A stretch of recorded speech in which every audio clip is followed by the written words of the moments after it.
Hi everyone, this is Marc Steward, Careers Consultant at the University of Leeds Careers Service. I work very closely with international students across campus, delivering career and employability workshops on a number of topics such as CV writing, application writing, interview techniques and networking. I've been asked to do this very short video PowerPoint presentation for you with regards to career tips for international students. So I've been working with international students now for a long time. I've been at the University of Leeds for 5 years, and previous to that I was at universities in London where I worked exclusively with international students, especially in the last job I had there. So this presentation that I'm giving is based on feedback and information from previous international students that I've worked with, who have succeeded in securing jobs both in their home country and in the UK.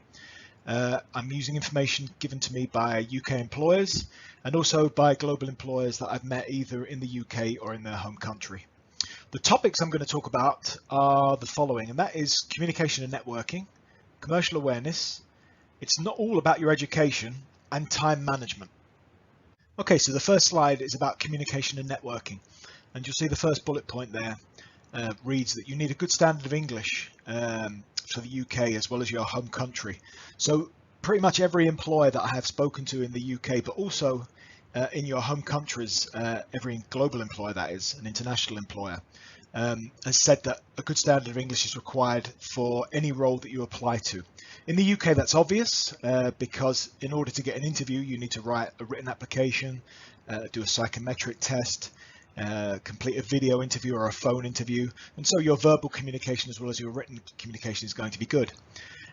But as I said, I have spoken to global employers from across the world, not just in the UK, but also in their home country.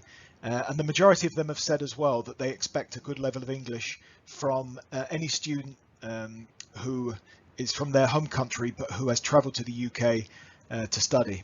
And the reason being is that if someone has travelled to the UK to study, they expect them to have picked up the language and developed their language compared to maybe a domestic student back home. So that's the first thing. Now, in terms of improving your English, clubs and societies as well as classmates can help with this. So you will be sort of learning online. You'll be using things like Collaborate and Teams and Zoom in your lessons and your lectures and your seminars. So it may be the opportunity to sort of work in breakout rooms with your classmates that will include English-speaking students or students who are born in the UK. But also you can join clubs and societies as well. And members of these clubs and societies will also be native English speakers as well. And that's a good way to learn your English. The third bullet point mentions the Language Centre, and the Language Centre is a great place to start. Not only does it offer courses and classes, but it also offers some great extracurricular activities as well, based around things like cooking, a book club, film clubs, crafts and arts. I've done some talks there myself as well. So they've got some really great informal ways of improving your language as well, but also understanding the culture of the UK as well. In terms of networking, again, when I've been overseas or I've spoken to global employers, they've all stressed that a student at Leeds, an international student at Leeds, should be using their country's own social media to keep up to date with news and employers.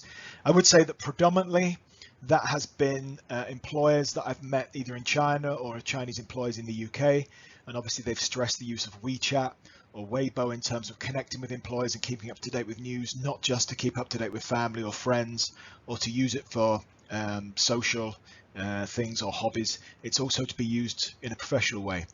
But also in the UK, as well as other sort of countries in the West, such as Australia and America, LinkedIn is the professional networking site. And it's very important to connect with important contacts in the UK, as well as globally, in the sectors that you're interested in, the companies you're interested in, and the job roles you're interested in as well.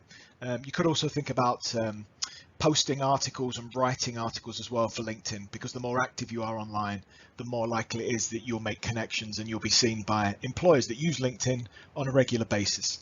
Just to let you know that we do run LinkedIn sessions, much longer sort of webinars than this one over the years, so do use My Career to find out about those.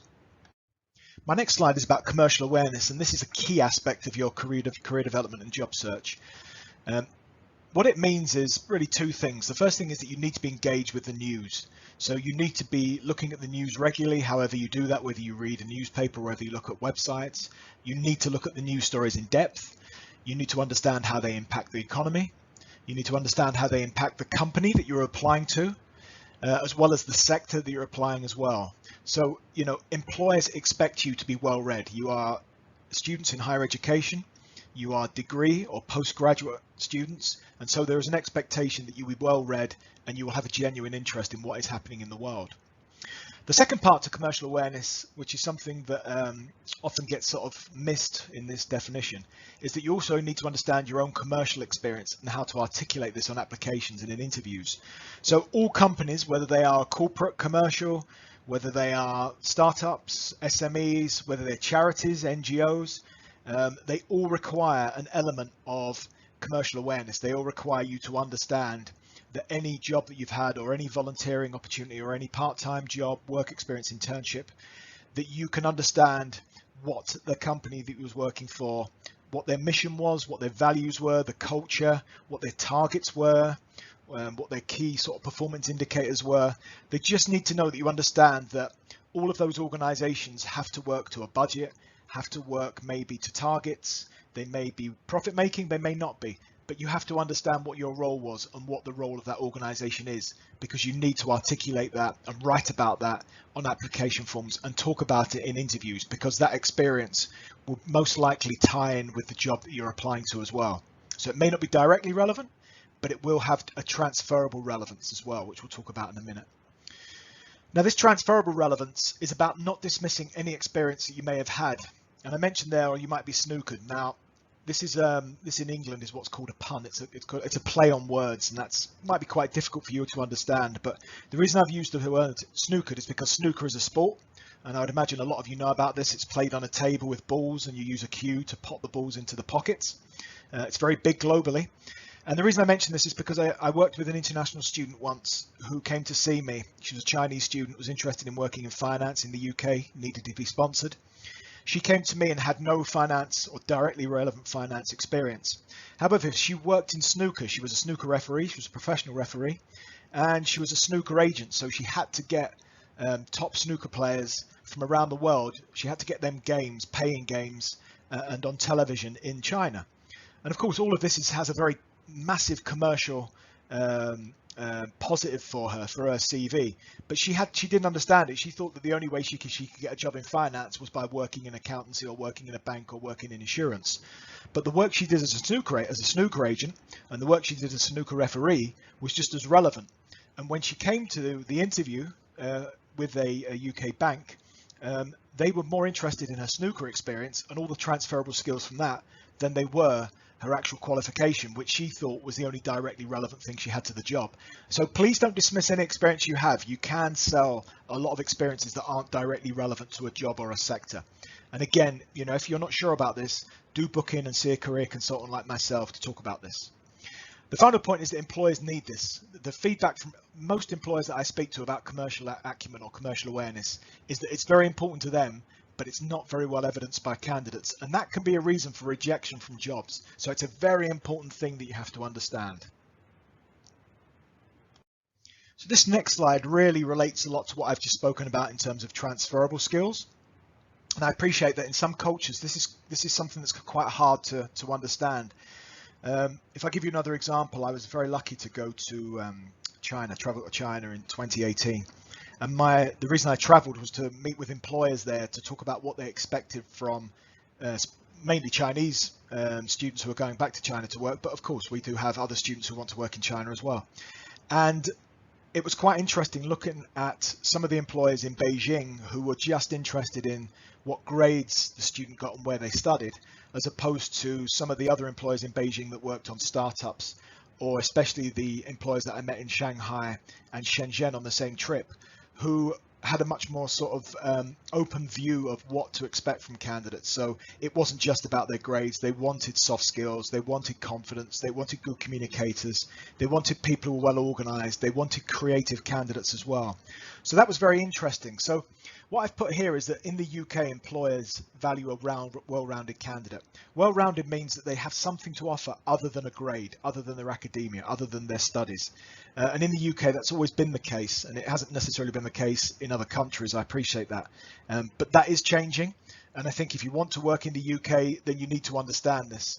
So extracurricular activities, volunteering, part-time work, all those sorts of activities are valued by employers here. So it can be extracurricular activities such as clubs and societies, which I've mentioned already in the slide previously about improving English. Volunteering can be very good. Volunteering basically is something that simulates paid work. It's not paid generally. You can't get volunteering work in some sectors, but it's always good to develop, again, your language, your interpersonal skills, working with other people. Part-time work is good. Again, it might be you have to work part-time to generate sort of money to pay for certain fees or what have you. And again, you will get transferable skills from that. Even if your work is not anything to do with what you hope to work in, the job you hope to work in after graduating, you will still get transferable skills. So all of these are very much valued by employers in the UK, and I'm finding they're valued more and more by employers globally as well.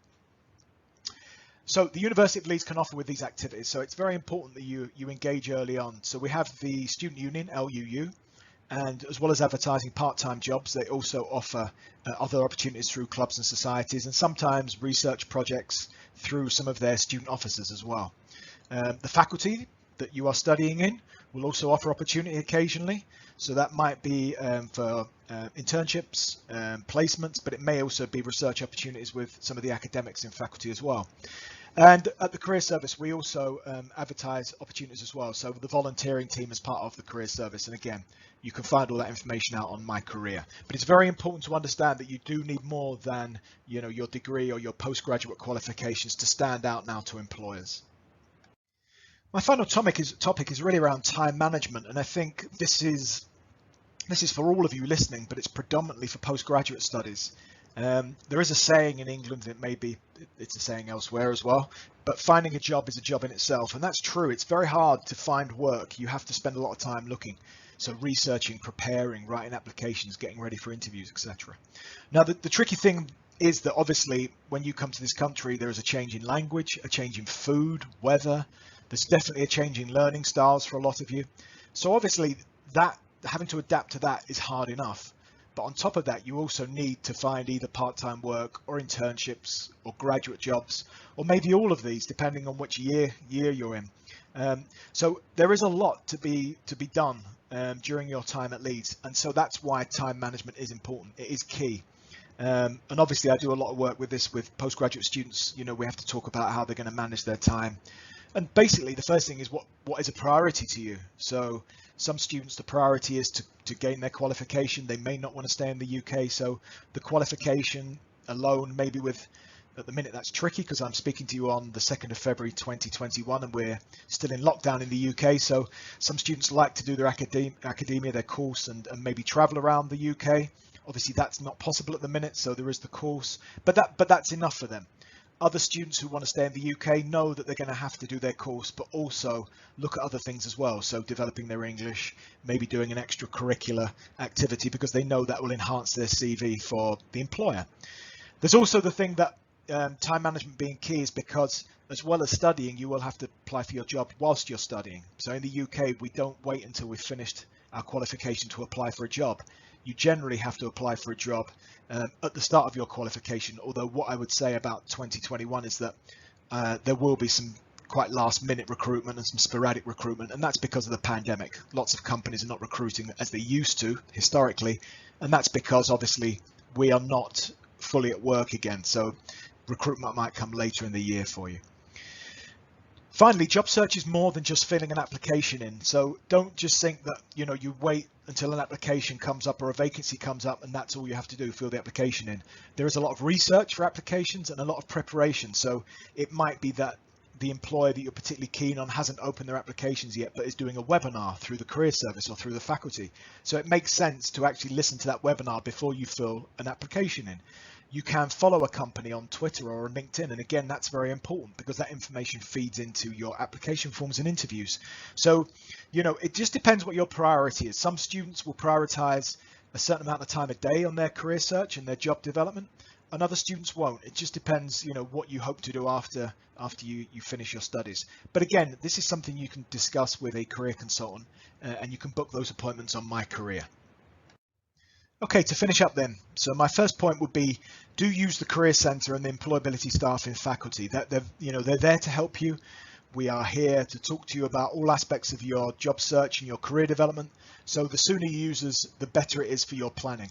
And most of the work that we do is advertised on My Career. So we have appointments for career consultants that are on My Career. Faculty staff may use My Career as well for appointments.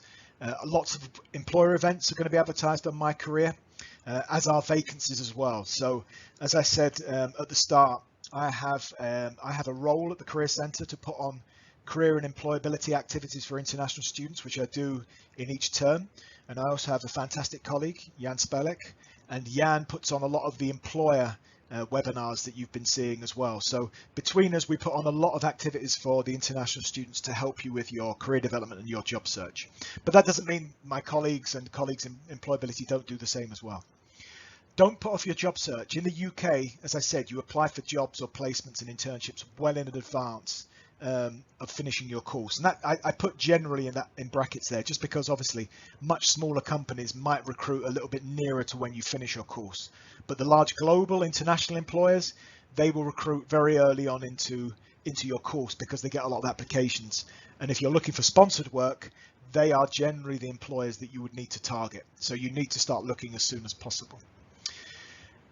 For sponsored roles, do think carefully about your strategy. So what I mean by that is you need to really target companies that are going to benefit from the skills that make you different from maybe a UK applicant or a EU applicant. So generally that is basically your first language.